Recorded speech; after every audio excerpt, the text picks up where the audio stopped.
আসসালামু আলাইকুম। আজকে আমি আপনাদেরকে বলবো চুল বড় করার জন্য, চুল দ্রুত বড় করার জন্য কী করণীয়। আপনারা করবেন কি, 4 কোয়ার মতো রসুন নেবেন। রসুন নেওয়ার পর সেটাকে কেটে নেবেন, একটু কুচি কুচি করে কেটে নেওয়ার পর ওখানে একটু কালো জিরা নেবেন, মেথি নেবেন। নেওয়ার পর একটা পাত্রের মধ্যে প্যারাশুট তেল ঢেলে দেবেন। আপনাদের যতটুকু পরিমাণ লাগে, চুলের যতটুকু পরিমাণ লাগে ততটুকু পরিমাণ প্যারাশুট তেল ঢেলে দেবেন। ঢেলে দেওয়ার পর আপনার ওখানে করবেন কি, তেলটা একটু গরম করার পর মেথি, কালো জিরা, রসুনের টুকরো ওটা ঢেলে দেবেন তেলের ভিতর।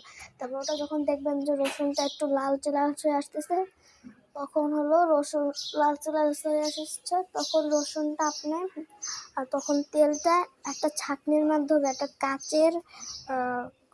কাচের কৌটোর ভেতর ঢালবেন। ঠান্ডা হওয়ার পর ওটা আপনি মাথায় দেবেন। মাথায় মাখার পর ওটা আপনার বেনি বা খোপা করে রাখবেন, তাহলে দেখবেন দ্রুত চুল বড় হয়ে যাবে।